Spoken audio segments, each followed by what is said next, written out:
Hey there, Mama, and welcome back to the Moms Overcoming Overwhelm podcast, episode 48. I'm Emily McDermott, and I am here beside you on this journey as we work together to declutter your home, head, and heart.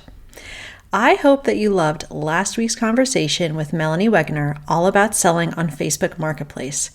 I love interviewing moms who have different approaches to decluttering and simplifying so you can get inspiration and hopefully implement some of the things that you've learned.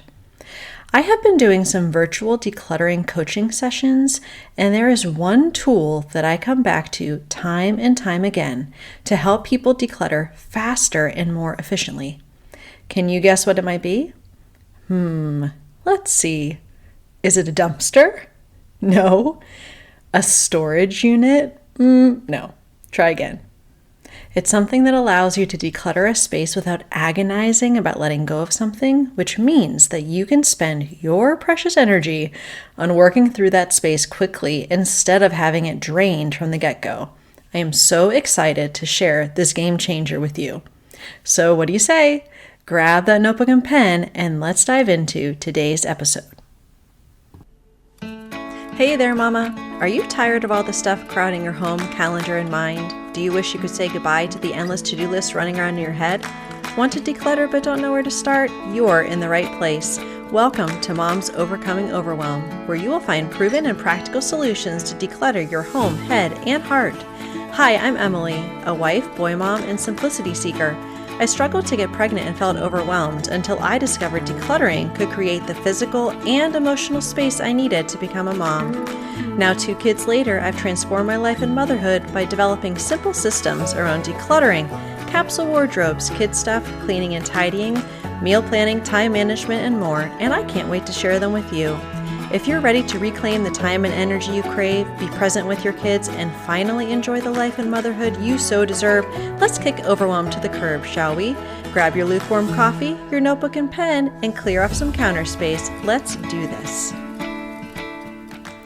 I recently did a virtual decluttering coaching session with Jen, who won the coaching by participating in our free decluttering challenges in the Facebook group. If you haven't joined us, what on earth are you waiting for?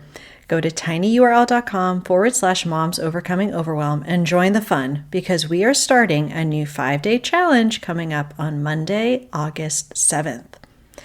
I had an hour with Jen and we decided to tackle her kitchen. We actually got a ton accomplished in just an hour. Here's what she had to say. Emily had me think differently about my stuff than I ever have. She had an idea of how to systematically make things less cluttered, and it completely worked. Everything we tackled together looks 100 times better, and I was able to use her guidance for future projects. This makes my heart so happy. You see, I can tell you where to start, and I can tell you what questions to ask yourself as you declutter. You can listen to the podcast, you can get inspiration, you can join the free Facebook group, get that motivation and accountability.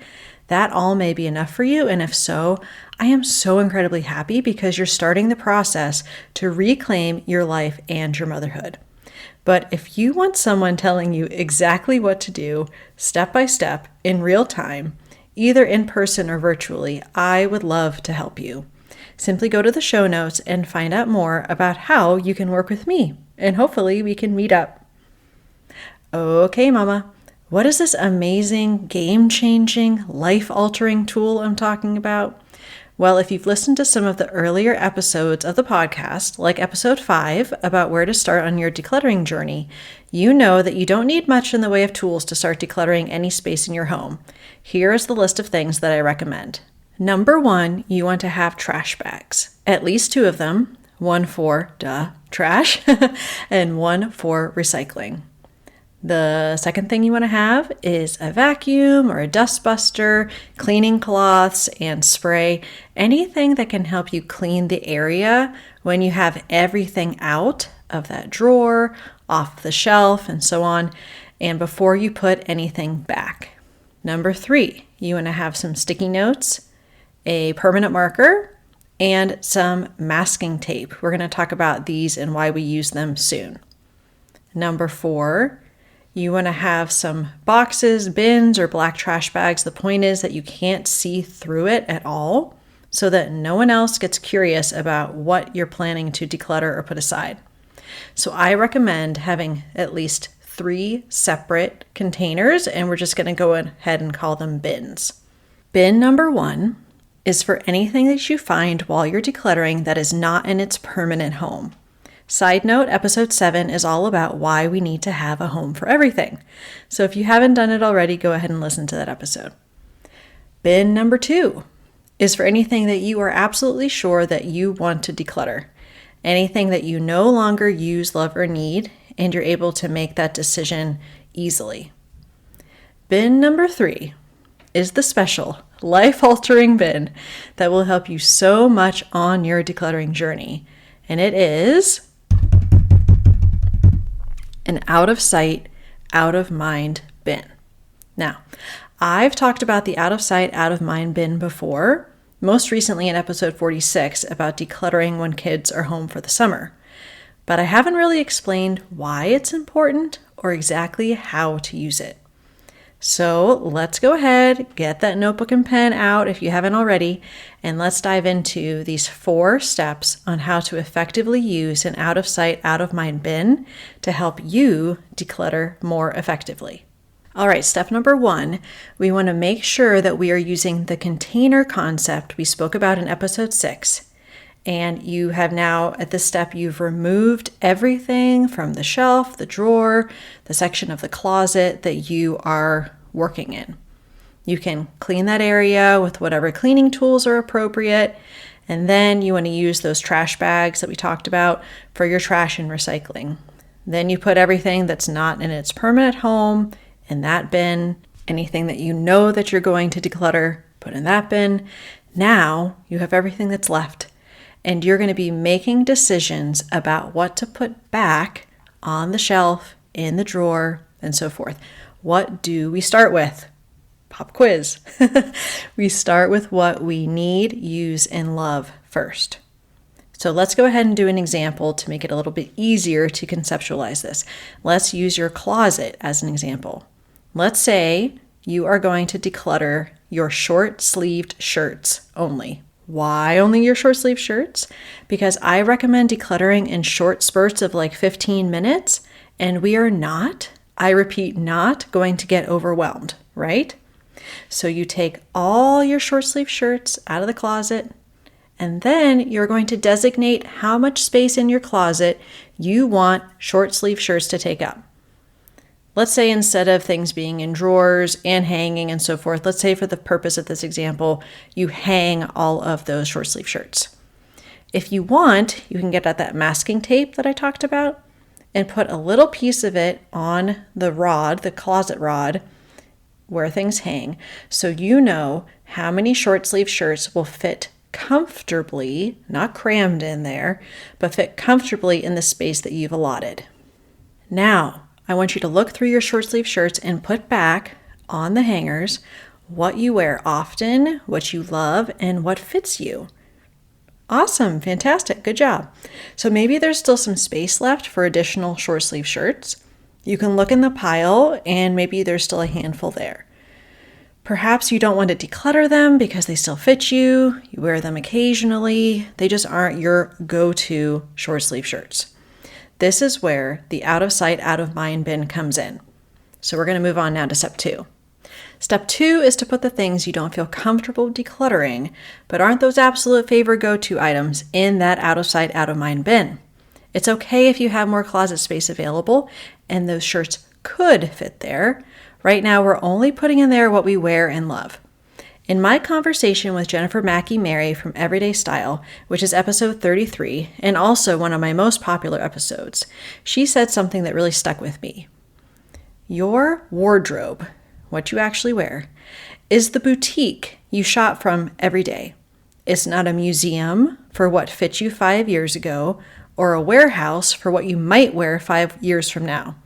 So when we shop from our closet every day, we're only keeping in there what we wear, love, and what fits us, even if there's room for more. This out of sight, out of mind bin, regardless if it's shirts, toys, sentimental items, or any other categories of stuff, must have a sturdy lid and be made from plastic that you cannot see through. We don't want anyone snooping around, and if it's out of sight, that means we can't see what's in there, right? We don't want to change our minds about what we don't need. So when you get to the out of mind part of the equation, it kind of means that you need a place that you're not going to be thinking about it, but it's not impossible to get to. Because if you do remember one of those shirts and you want to wear it one day, or your kid is asking for a toy that they haven't played with in a couple weeks, you can get to it without too much trouble. All right, so now we're going to move on to step 3, which is probably the most important step of them all. Because if you don't follow this step, you're literally just doing the stuff shuffle and moving stuff from place to place. Because the out of sight, out of mind bin is a way of delaying your decision making. I fully admit that, and perhaps not every decluttering expert would agree with me on it. That's why step number 3 is that you take a sticky note and write a date on it with that permanent marker. It can be 30, 60, 90 days into the future, and you want to stick that sticky note on the bin. Please, please, please put a reminder in your phone to go back to the bin at that time. Now, if you have a move coming up or you need to downsize or get rid of clutter in a hurry, you may need to pick a date that's more like 2 to 3 weeks out rather than 30 days or more. But pick a date, make sure you put a reminder in your phone, or ask a trusted friend to text you on that date to remind you as well. If you have multiple bins with multiple dates, you may want to assign each bin a letter, like bin A is clothing, bin B is kids' toys, bin C is random kitchen gadgets. You get the idea. I would not recommend putting a description of what's actually in that bin there because, again, we're trying to prevent nosy family members from getting into it. It can be like your secret mom code or something, whatever works for you. When that reminder goes off on your phone that's telling you that, for example, bin A with your short sleeve shirts is ready for review, do me a big favor. Just humor me on this one, okay? Before you open that bin, try to remember at least one shirt in there that you've missed that entire time that you thought about. My guess is that probably you won't think of any of them. Okay, finally, we're going to talk about step number 4. You have a choice here. It's like choose your own adventure novels. If you remember those from when I was a kid, I used to love them. You can either A, take the bin directly to the donation place of your choice or have Green Drop or your pickup service come sight unseen. Ooh, well, that takes courage and some faith that you haven't truly missed what's in there and it's okay to let it go. I know this is not for everyone, but opening up that bin, that's kind of like opening up Pandora's bin, and you have to be prepared that your emotions are going to tug on you a bit. If you open it up and decide to do that, then you have to use that boundary that you set in step 1 and stick to the container concept. If any of your maybes for short sleeve shirts that you've actually missed over the past 30 days, if they fit in that designated space in the closet, great. But if you haven't missed anything, give yourself the gift of letting it go. I doubt that you will regret it, especially since you've been wearing what you love and what fits you over the past month. And that, my dear friends, is how an out of sight, out of mind bin can be an incredibly powerful tool in your decluttering toolbox. Let's review those steps one more time. Number 1, remove everything from the space you're working in and clean it if possible. Put everything you need, use, and love back in the space first. Number 2, put the things you don't feel comfortable decluttering but aren't your absolute go-to favorite items in the out of sight, out of mind bin. Number 3, pick a date 30, 60 to 90 days in the future. Write that date on the bin, then put a reminder on your phone or ask a friend to remind you on that day.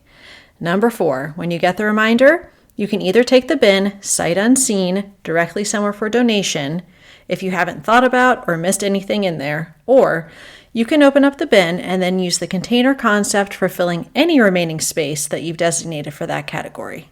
Well, there you go. I am so excited for you to try this, and I can't wait for you to tell me how it works. You can come over to the Facebook group to talk about it. And if you've enjoyed this episode or any other episodes that you've listened to, I would be so grateful if you left a 5-star rating and a written review wherever you are listening to this so that other moms can be blessed by it as well.